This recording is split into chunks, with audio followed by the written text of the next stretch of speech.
కొంపదీస్ ఆయనకు గాని జమీందార్ గురించి గాని ఆయన బిడ్డ గురించి గాని తెలుసా ఏంటి?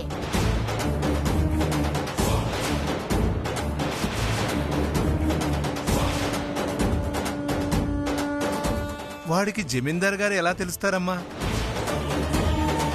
మరతనికి జమీందార్ గురించి తెలియకపోతే అతని కూతురు గురించి ఎలా తెలుస్తుంది? ఎందుకు వైష్ణవిదేవి అని అన్నాడు?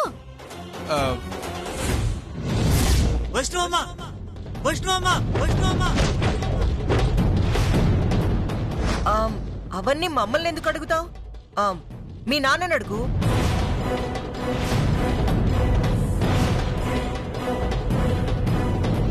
అమ్మ కాంతమ్మ, తిప్పి తిప్పి నాకే మెలికెట్టినావా? ఇప్పుడు ఏం చెప్పాలి? నానా,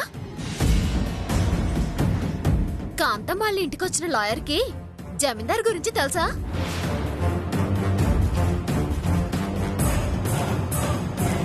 అది నాకెట్టా తెలుస్తుందమ్మా?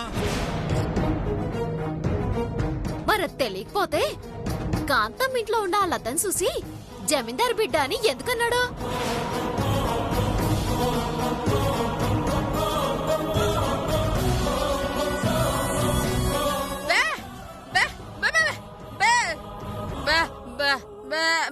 అమ్మా, నువ్వు ఆగవే.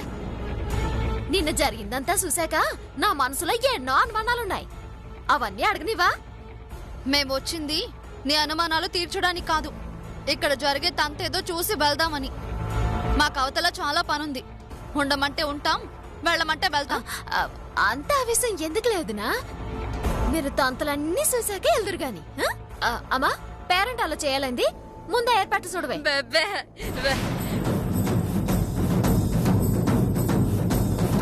కాంతమత్త, ఈ శోభనం జరగడం నీకు ఇష్టం లేదని నాకు తెలుసు. నిజంగా ఈ శోభనం జరగకూడదని నువ్వు కోరుకుంటే మా అన్నీని మా ఇంటికి పంపించేయి. నువ్వు చెప్పే వరకు ఈ శోభనం జరగదని నేను నీకు మాటిస్తున్నాను. ఏమంటావా? నీ కంటికి ఎలా కనపడుతున్నానే?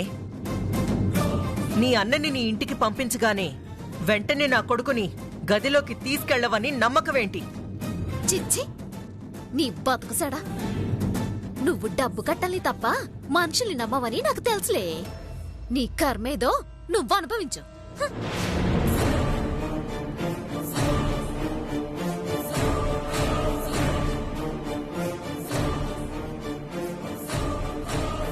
నీలు, విన్నావుగా? ఇంకాసేపట్లో ముత్తైదువులొచ్చి చిట్టెమ్మకు ఒడిబియ్యం పోస్తారంట. ఆ ఒడిబియ్యంతో వండిన అన్నం నువ్వు తినాలంట. నువ్వు గనక ఆ ఒడిబియ్యం అన్నం తినకపోతే ఆచారం ఆగుతుంది. దాంతో చిట్టెమ్మ మూడు అప్సెట్ అయిపోతుంది. ఆ తర్వాత జరగాల్సిన శోభనం ఆగిపోతుంది. కరెక్ట్ గా చెప్పావమ్మా. నా ప్రాణం పోయినా సరే ఆ ఒడిబియ్యం అన్నం నేను తినను. శభాష్, నువ్వు అదే మాట మీద నిలబడు. చేతికి మట్టంటకుండా ఈ శోభనం జరగకుండా ఆపించే బాధ్యత నాది. ఏమైనా మీరు గోతులు భలే తోవుతారండి. మీరు ముయ్యండి. మీరు చేయాల్సింది గుర్తుందిగా? జమీందారు గారి పెద్ద కూతురు వైష్ణవి ఈ కుటుంబరావింట్లో పెరుగుతుందేమోనన్న విషయం మీరు తెలుసుకోవాలి. అసలు ఆ వైష్ణవీదేవి ఈ ఇంట్లో పెరుగుతుందని మీకెవరు చెప్పారండి? ఎవరూ చెప్పలేదు. కాని నిన్న మనింట్లో ఆ లాయర్ గాడు వైష్ణవమ్మ అని పిలిచినప్పుడు ఆ కుటుంబరావు కోకిలమ్మ కళ్లల్లో భయం చూశాను.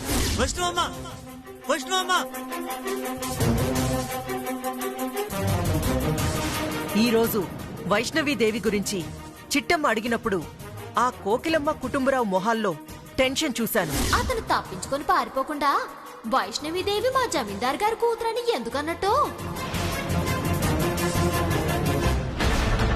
అన్నింటికీ మించి 15 ఏళ్ల క్రితం ఆ కోకిలమ్మ కుటుంబరావులు మనింటికొచ్చిన రోజే జమీందారు గారి పెద్ద కూతురు మిస్ అయ్యింది. నాకు తెలిసి ఈ కుటుంబరావు గాడే వైష్ణవీదేవిని ఎత్తుకెళ్ళుంటాడని నా అనుమానం. నా భార్య గారికి జమీందారు గారి పెద్ద కూతుర్ని ఎత్తుకెళ్ళింది కుటుంబరావేనని అనుమానం వచ్చేసినట్టుగా ఉంది. అర్థమైంది కదా? వెళ్ళి ఆ కుటుంబరావుని వైష్ణవీదేవి గురించి ఎంక్వైరీ చేయండి. అలాగేనండి, ఇప్పుడే వస్తాను.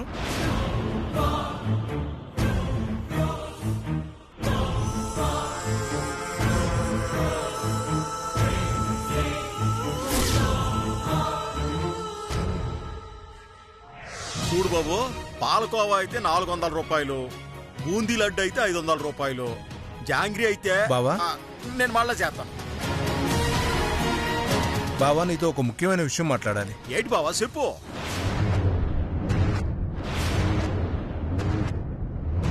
ఆ రోజు నువ్వు మా ఇంటికి వచ్చినప్పుడు ఇంటి బయట ఆడుకుంటున్న జమీందారు గారి పెద్ద కూతురు వైష్ణవిదేవిని ఎవ్వరికీ తెలియకుండా నువ్వు ఎత్తుకెళ్ళావన్న విషయం నాకు తెలుసు.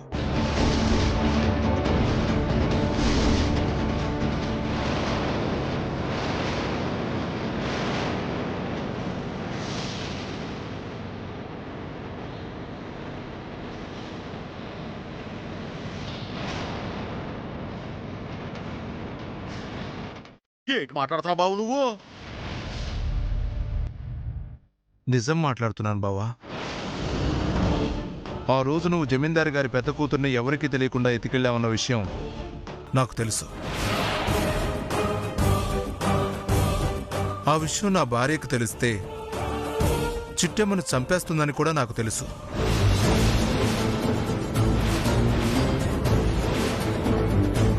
అందుకే ఈ విషయాన్ని నా గుండెల్లోనే దాచుకున్నాను. ఏం మాట్లాడుతున్నావు బావా? సిట్టమ్మ జమీందారు కూతురుని ఎవరు చెప్పినారు? ఇంకెవరు చెప్పాలి బావా? నువ్వు ఆ జమీందారు కూతుర్ని ఎత్తుకెళ్ళడం నా కళ్ళారా చూశాను. నిజం చెప్పు బావా, ఈ చిట్టమ్మ జమీందారు గారి కూతురే కదా? ఈయనేంటి ఇంత చిన్నగా మాట్లాడుతున్నారు? ఆ కుటుంబరావు దగ్గర అంత రహస్యం ఏముంటుంది? కాంతారావు మావి ఏంటి మా నాన్నతో అంత రహస్యంగా మాట్లాడుతున్నాడు? ఎంతకీ ఏం మాట్లాడుతున్నారబ్బా? నువ్వు చాలా పొరపాటు పడ్డావు బావా. నువ్వు చెప్పినట్టు ఆ రోజు జమీందారు కూతుర్ని ఎత్తుకొచ్చిన మాట నిజమే గాని ఆ తర్వాత మలేరియా వచ్చి ఆ బిడ్డ చనిపోనది బావా.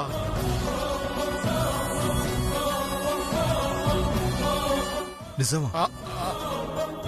జమీందారు బిడ్డ చనిపోయిందా?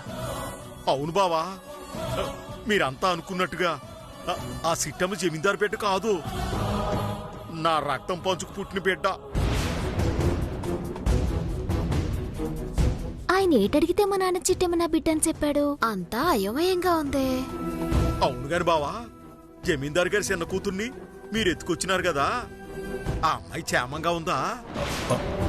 అమ్మో, ఈ నిజాన్ని మాత్రం కుటుంబరావుకు చెప్పకూడదు. ఎక్కడ చిన్న కూతురు బావా?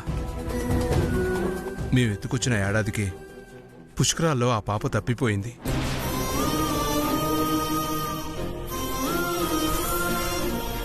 అట్టాగా బావా? అవును బావా.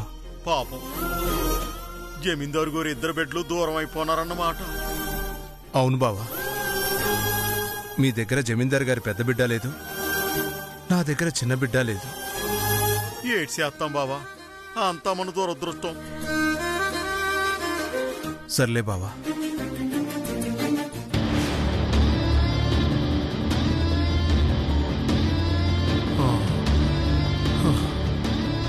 అమ్మో,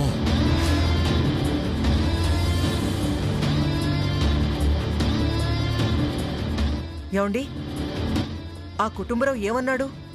ఏం చెప్పమంటారండి? ఆ కుటుంబరావు జమీందారు గారి పెద్ద కూతుర్ని ఎత్తుకురాలేదంట. తను ఎక్కడుందో కూడా తెలియదంటున్నాడు. నమ్మొచ్చంటారా? పాపం, నాతో కుటుంబరావు అబద్ధం చెప్పడండి. పదండి.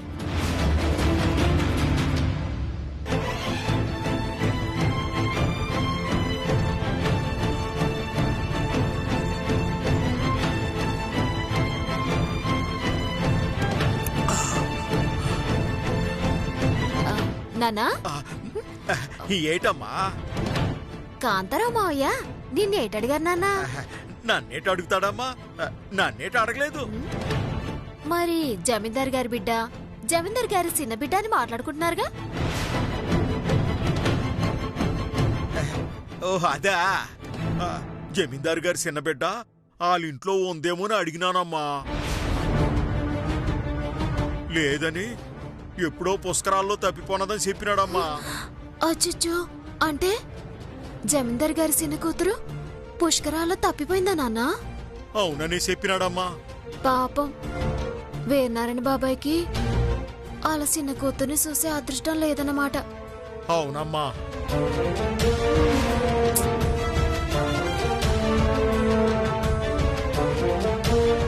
వాళ్ళ పెద్ద కూతుర్ని చూసి అదృష్టం కూడా లేదు పాపం.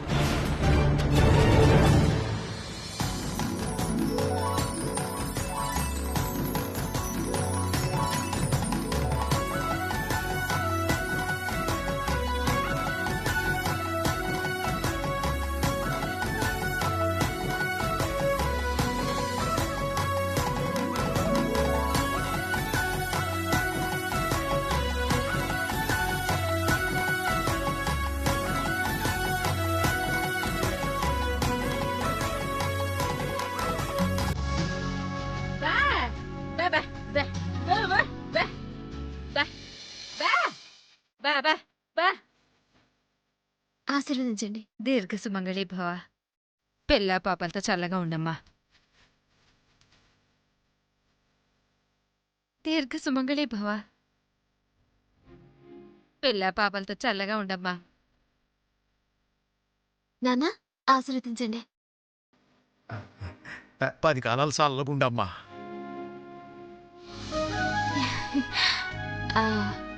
అత్త మాయ పక్కన నిలబడ. ఆశీర్వదించడత్తయ్య.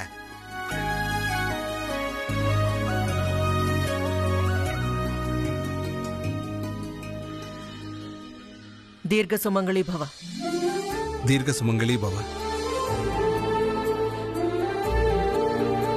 తొందరలోనే పాపనో బాబునో ఇవ్వాలమ్మా.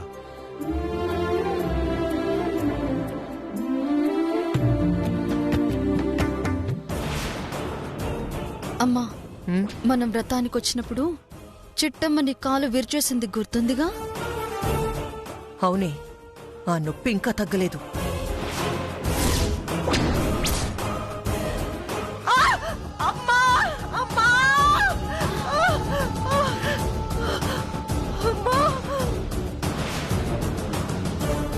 ఆ రోజు నిన్ను హింసించినందుకు ఈ రోజు చిట్టమ్మకి నేను బుద్ధి చెప్పబోతున్నాను. ఎలాగే? చూడు.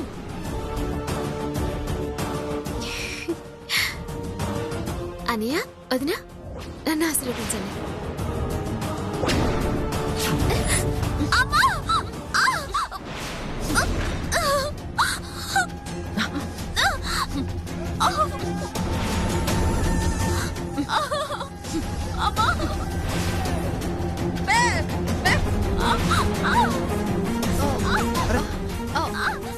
అయ్యో, ఏమైంది? అయ్యో, పొరపాటున నా కాలు కింద నీ చేయి పడిందా? సారీ, ఏమనుకోకు.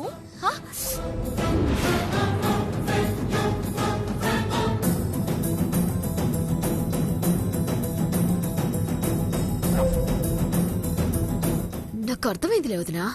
ఆ రోజు మీ అమ్మ కాళ్ళు ఇరిసేశానని ఇప్పుడు కావాలని నా చేతులు నలిపేశావు.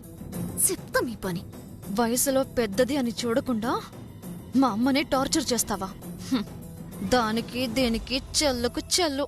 చెప్తా. నువ్వు మరీ అంత సున్నితంగా ఉంటే ఎలా చిట్టమ్మా?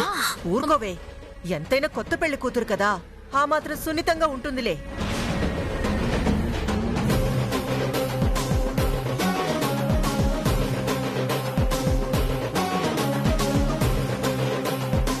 ఇది కూడా ఎవరు బావా? భార్య గారు. మీ యొక్క దున్నపు తొక్కేసినట్టు నా చెయ్యి తొక్కేసింది. చెయ్యంతా ఒకటే నొప్పి. వెళ్ళి వచ్చిన ముత్తేదులకు కాఫీ ఎట్టుకురాబో.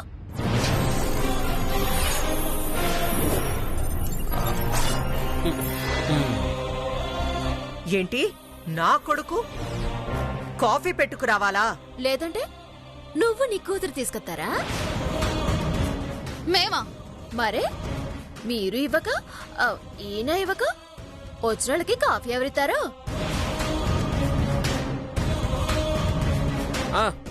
మీరేం బాధపడకండి భార్య గారు, నేనున్నానుగా, నేను ఇస్తానుగా.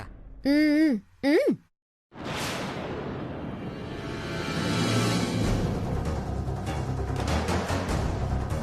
ఒసే తిక్కమొహమా, నువ్వు చేసిన పిచ్చి పని వల్ల నీ తమ్ముడు కాఫీ పెట్టాల్సొస్తుందే. నాకేం తెలుసు ఆ చిట్టమ్మ ఇలా మెలక పెడుతుందని. ఛ! ఇదిగో నీలాంబ్రే, నువ్వు ఎవరితో నెట్టుకో గానీ నా సెల్తో మాత్రం నెట్టుకోకే, చాలా డేంజరు.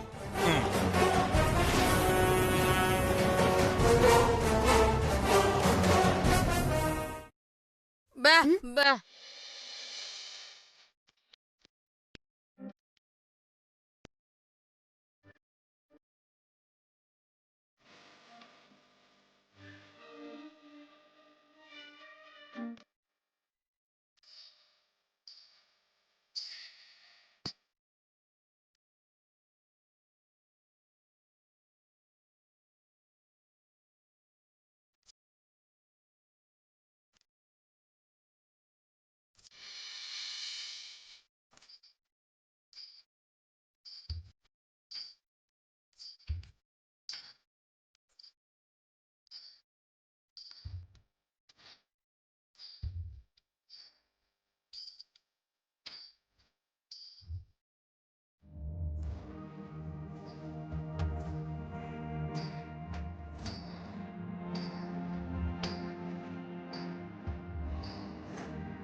బా ఇంకా చూస్తానేంటి భార్య గారు, వెళ్ళండి, కానివ్వండి.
బా బా బా బా బా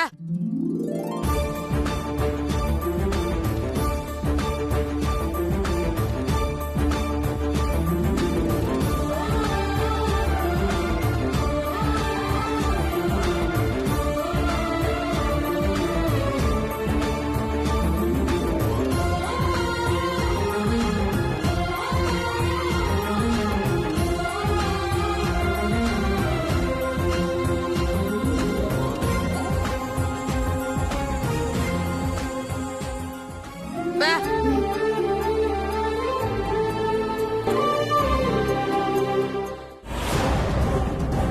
అమ్మా, ఇంకాసేపట్లో చిట్టమ్మ వడిబియ్యం వండుతుంది. నేనెలాగో అన్నం తినకుండా తప్పించుకుంటాను. కాకపోతే రాత్రికి జరగాల్సిన శోభనం జరుగుతుందంటావా, ఆగిపోతుందంటావా? నాకు అదే అనుమానంగా ఉంది. ఒకవేళ మనం అనుకున్నట్టు ఈ వడిబియ్యం ప్లాను వర్కౌట్ అవ్వకపోతే? నా దగ్గర ఇంకో ప్లాన్ ఉందమ్మా. ఏంటది? ఆ రోజు పాలల్లో మత్తు మందు కలిపి నాకు నా మొగుడికి శోభనం జరిగేలా ఎలా అయితే ఆ చిట్టమ్మ చేసిందో, ఇవాళ కూడా ఏ కూల్ డ్రింకులోనూ మత్తు మందు కలిపి శోభనం ఆగేలా నేను ప్లాన్ చేస్తాను. ఒసేయ్, మత్తు కలిపిన పాలు తాగితే ఆగాల్సిన శోభనం జరిగిపోతుంది కానీ జరగాల్సిన శోభనం ఎలా ఆగుతుందే? అదేనమ్మా జిమ్మిక్కు. కలపాల్సిన మోతాదు కంటే ఎక్కువ కలిపామనుకో, తమ్ముడు ఫుల్గా తాగి ఆదమర్చి పడుకుంటాడు. ఆ తర్వాత శోభనం క్యాన్సిల్ అయిపోతుంది కదా. ఆహా, కాదు, ఇంకేదో ప్లాన్ చెయ్యాలి. ఏంటది? ఆ పులిరాజుగాడితో మాట్లాడాక నా ప్లాన్ సక్సెస్ అయ్యాకే ఆ ప్లాన్ ఏంటో చెప్తాను. ఈ పులిరాజుగాడు ఎక్కడ చచ్చాడో ఏంటో.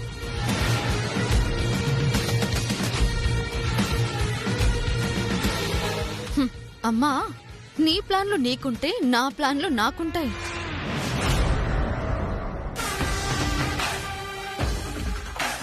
బావా, ఆ కాంతం ఉన్న పొలంగా ఎందుకు రమ్మనంటావు? చెప్పను. ఎందుకు చెప్పు? చెప్పాలంటే నాకు తెలియాలి కదా. ఏమైనా మా అక్క గ్రేట్ బావా. ఎందుకురా? నీ దిక్కుమాల నవ్వు చూసి ఇంకా బతుకుని చూసావా అందుకు. నోర్మయ్య. బావా కాంతం వస్తుంది. నమస్కారం కాంతమ్మ గారు. నమస్కారం రపులి. ఏంటమ్మా మమ్మల్ని రమ్మన్నారు? ఈ రోజు మా రవిచంద్రకి చిట్టమ్మకి శోభనం ఏర్పాటు చేశారు, అందుకే రమ్మన్నాను. ఆడ శోభనం అయితే మేమేటి చేయాలమ్మా? సిట్టమ్మకి పాల గ్లాస్ ఇయ్యాలా లేకపోతే మీ అబ్బాయికి మల్లెపూలు ఇయ్యాలా?